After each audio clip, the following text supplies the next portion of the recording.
इस चीज पे भी विश्लेषण किया। फिर बाद में जेएस के युवाओं ने सत्य बोलना शुरू कर दिया। चाहे कोई सी भी पार्टी है उनसे पूछना शुरू कर दिया कि बजट की बात करो, आप यूपीएससी पीएससी में हमारे पद निकालते हो, उसमें भी हमारे पद को कम कर देते हो।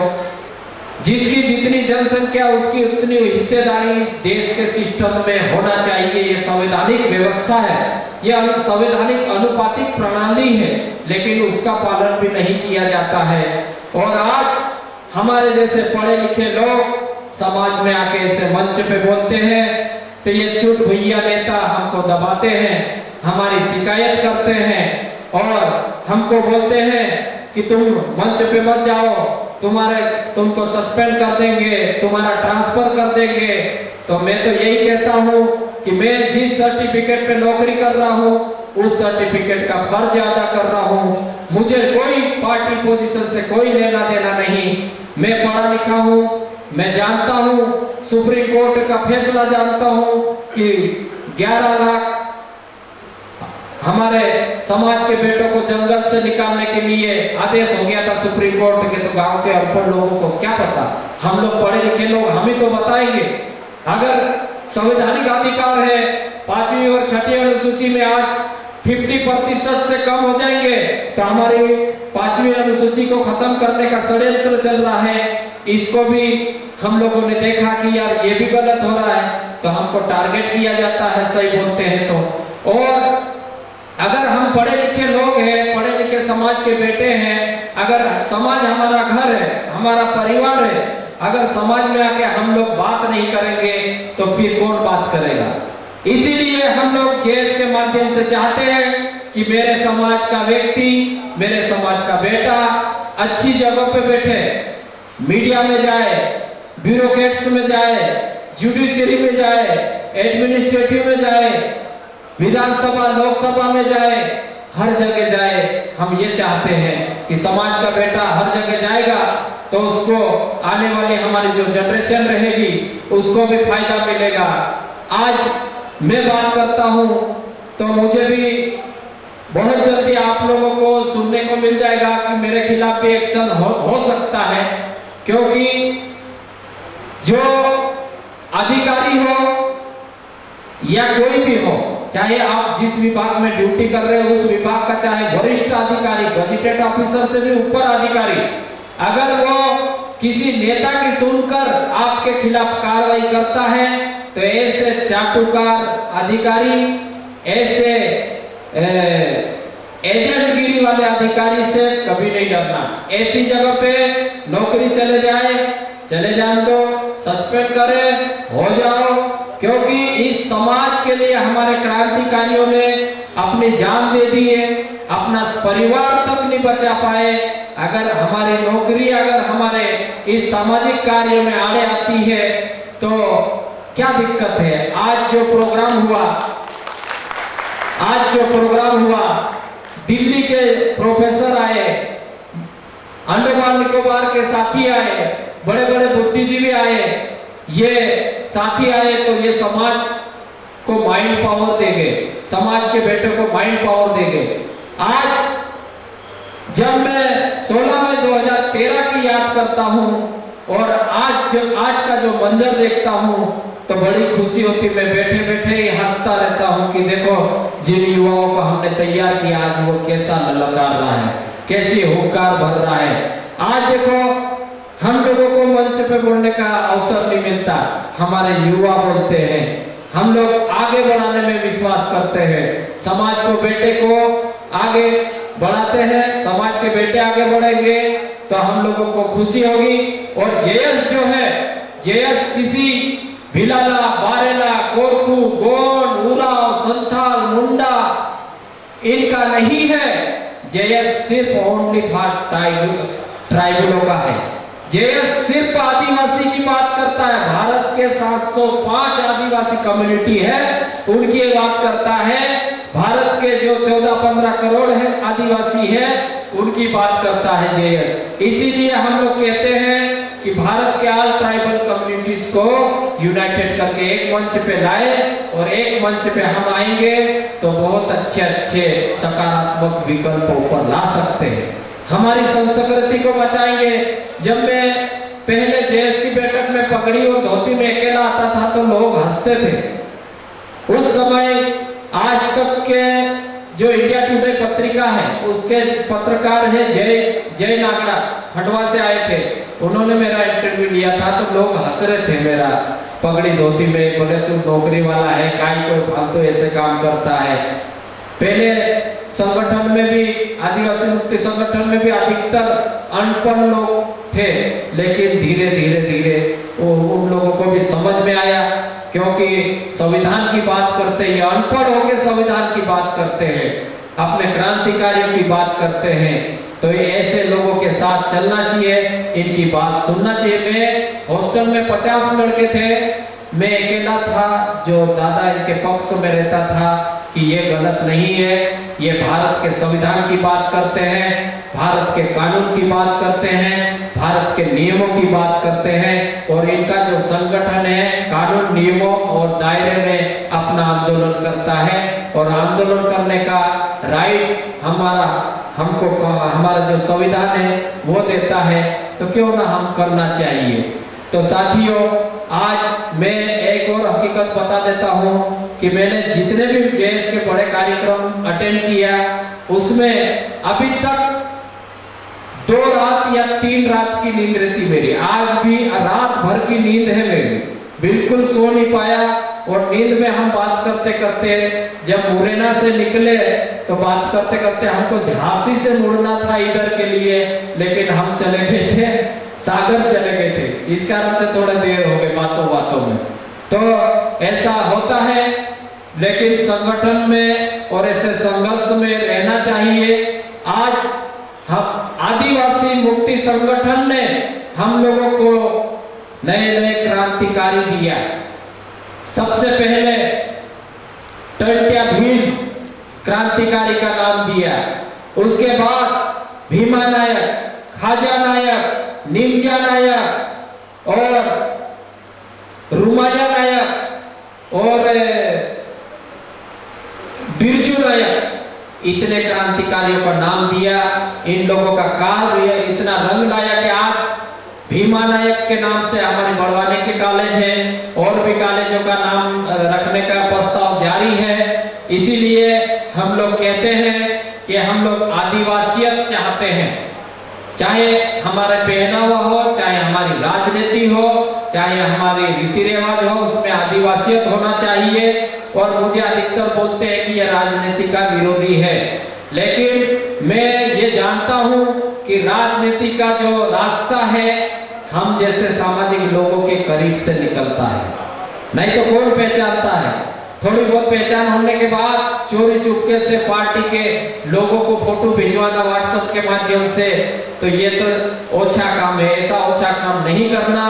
राजनीति भी हम जानते हैं कि इस देश के सिस्टम में अच्छी अच्छी जगह पे राजनीति अपने लोग बिठाती है और राजनीतिक पावर वाले नेता तैयार करते हैं, लेकिन हमने ये भी देखा कि हमारे विधायक जब से चुनाव व्यवस्था शुरू हुई तब से हमारे विधायक बने 47 विधायक, लेकिन हमारे विधायक और सांसदों के पास सिर्फ पावर होता है, ये पोजीशन होती है, पावर नहीं होता है। उनके पास पद होता है, पैसा होता है, बंगला होता है, गाड़ी होती है और कुछ नहीं होता है।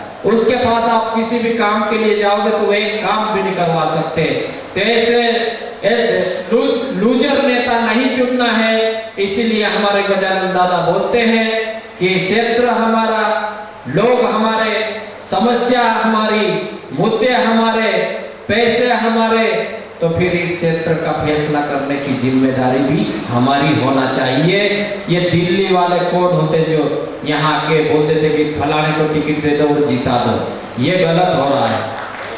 और फिर वो हाई कमानों के विधायक और सांसद होते हैं, तो वो लोग क्या करते हैं कि नहाते नहाते विधानसभा सत्र में जाके बोलते हैं कि यार क्वेश्चन तैयार कर देना, विधानसभा उसमें लगाना है, क्वेश्चन लगाना है। लेकिन वास्तव में समाज का लीडर होगा वो ऐसे प्रोग्रामों में आएगा, ऐसे प्रोग्रामों में आएगा तो समाज के ये बुद्धिजीवी लोग उसको समस्या देंगे, उसको मुद्दे देंगे, उस मुद्दों को लेके वो विधानसभा में जाके उठाएगा, तब सही काम होगा। ये जेएस चाहता है आने वाले दिनों में। और साथियों, आज इस सही बात बोलने के पीछे हम लोग कितने जने, आज हमारे कितने कार्यकर्ताओं के ऊपर झूठी एफआईआर हो गई है। इतनी झूठी एफआईआर हो गई है कि एक नेता फोन कर देता है तो हमारे लोगों के ऊपर झूठी एफआईआर हो जाती है। तो ये भी थोड़ा दिक्कत है और हमारे लोग जेल भी चले जाते हैं। देखो अभी कोई मामला कुछ नहीं है, लेकिन पॉलिटिकल प्रभाव, पॉलिटिकल पावर के प्रभाव में हमारे साथी कितने कितने दिनों तक बेवजह जेलों में बंद रहते हैं। जब उनके लिए हम वकील करने भी जाते हैं तो वकील तक नहीं मिलते हाई कोर्ट में। देखो ये हालत है। और जब हम सुप्रीम हाई कोर्ट से सुप्रीम कोर्ट में जाते हैं तो वहां पे सॉलिसिटर जनरल अपने विपक्ष में खड़ा हो जाता है। तो कैसे कैसे लड़ोगे? इसीलिए हम लोग कहते हैं कि अगर इस समाज को बेहतर बनाना है तो हम लोगों को एकता के साथ चलना पड़ेगा। जेएस का शुरू से रोल रहा है, चाहे किसी भी संगठन का व्यक्ति हो, चाहे संगठन हो, अगर उनका प्रोग्राम है तो उस संगठन के व्यक्ति बन के जाओ और उनका साथ दो। आज इस देश में गोली का शूट हो रहा है, जो गोली का शिकार हो रहा है तो सिर्फ आदिवासी शिकार हो रहा है। जवान जवान लड़कियां गोली की शिकार होती है। ये कितनी दुख की बात है। आज अपने समाज के पास कुछ भी नहीं बचा है, जमीन तो बची नहीं है, अब शरीर बचा है, हमारा श्रम भी चला गया, हमारी मेहनत चले गई, हमारी जमीन चले गई, हमारा जंगल चले गया, हमारा पानी चले गया, हमारा संवैधानिक राइट्स चले गए और सुप्रीम कोर्ट और हाई कोर्ट के जो फैसले होते हैं उसके अनुरूप भी काम नहीं होता है। तो फिर हम नहीं बोलेंगे तो कौन बोलेगा? इसीलिए मैं सीना ठोक के तैयार होता हूँ। समाज के लिए किसी भी अंजाम की परवाह नहीं करता हूं मैं। और नौकरी की बात है तो नौकरी करना चाहते तो हम लोग भी, मैं भी बड़े गजेटेड ऑफिसर बन सकता था। हमने 10वीं पास लड़कों को पढ़ा के आज थानेदार बनवाए, सूबेदार बनवाए। एक सूबेदार तो यहीं पे है भोपाल में। कई लड़कों को गजेटेड ऑफिसर बनाए। और अभी भी हम लोग अभी इस पीएससी में जिन लड़कों की मदद कर रहे थे उन लड़कों का हो सकता है डिप्टी कलेक्टर, सीओ, एसडीएम या तहसीलदार इसमें सिलेक्शन होने की संभावना पूरी है। तो हम लोग हमारे लोगों को सिस्टम में बिठाना चाहते हैं। अगर मीडिया है तो हमारा व्यक्ति रहेगा तो हमारी खबर छपेगा।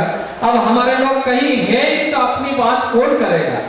स्कूलें नहीं है हमारी, अस्पताल नहीं है हमारे, और मीडिया नहीं है हमारे, तो हमारी बात कौन सुनेगा? इसीलिए हमारे ऊपर झूठे फर्जी एफआईआर दर्ज की जाती है। तो आने वाले दिनों में मैं एक भी चैलेंज भी करता हूं इस मंच के माध्यम से कि अगर अभी मैं शांतिपूर्वक चल रहा हूं, 1-2 दिन छुट्टी आता हूं, हो हल्ला करके वापस ड्यूटी चले जाता हूं, और ड्यूटी के दौरान मैं मुझे जो भी आदेशित किया जाता है उसको ईमानदारी पूर्वक काम करता हूं। मेरे एहसान में आज तक कभी लालसा ही नहीं लगी है। इनाम भी बहुत सारे हैं मेरे, लेकिन आज मुझे लग रहा है कि संभावना बन रही है पूरी। हो सकता है यहाँ पे खुफिया एजेंसियां भी होगी, विभाग के डीएसपी, एसपी, आईपी वाले भी होंगे। तो मैं कह देना चाहता हूं कि चाहे हम कोई से भी विभाग में काम करें, हमको देश हित और समाज हित में काम करना चाहिए। अगर किसी नेता के चाटुकारिता के चक्कर में, अपने छोटे से ट्रांसफर बचाने के चक्कर में हम लोगों को किसी के साथ गद्दारी नहीं करना चाहिए। चाहे हमारे से नीचे कर्मचारी हो, उसके साथ भी गद्दारी नहीं करना चाहिए। मैं तो यही कहता हूं मुझे एक ने कहा, जैसे अभी यहाँ पे दादा बैठे हैं, हीरा सिंह दादा, वो बता रहे थे कि तुम्हारे आदिवासी क्या किए देश के लिए। तो उन्होंने बताया मुझे कि इस आदिवासियों ने देश के लिए क्या नहीं किया। 5वीं छोटी अनुसूची एरिया में 89 प्रकार का खनिज संपदा है, सागौन है, तमाम लकड़ियां है, और इसी 5वीं और 6ठी अनुसूची क्षेत्र से देश की जीडीपी में 70% हिस्सेदारी आदिवासी क्षेत्र की है। और इस देश में फैक्ट्रियां लगाने के लिए, तालाब बनाने के लिए, अभयारण्य बनाने के लिए हमारे समाज ने हजारों एकड़ जमीन दिया है, तब जाके इस देश की सड़कें बनी, देश के ग्राउंड बने। लेकिन आज हमारे समाज के पास कुछ भी नहीं है, दर दर भटक रहा है, फिर भी कोई हम पे दया करने की कोशिश नहीं कर रहा है। इसीलिए साथियों, हमारे आज के प्रोग्राम में यहाँ पे तरह तरह की बातें हुई, तरह तरह की चर्चाएं हुई। कोई हमारे यहाँ पे जैसे कोई सरकार के विरोध में बोलते हैं तो उसको हमारे ऊपर ले लेंगे कि यार इनके प्रोग्राम में तो ऐसे लोग बोल गए, इतना बड़ा प्रोग्राम था, थोड़ा बहुत चलता है। हमारा जो जेएस है ये ना जाति का विरोधी है, ना किसी तथाकथित संगठनों का विरोधी है, ना किसी व्यक्ति का विरोधी है, ना किसी राजनीतिक पार्टी का विरोधी है। ये जेएस तो सिर्फ अपने समाज की बात करता है, अपने लोगों की बात करता है, अपने लिए काम कर रहा है। हम किसी से भी दुश्मनी नहीं लेना चाहते हैं, लेकिन चाहे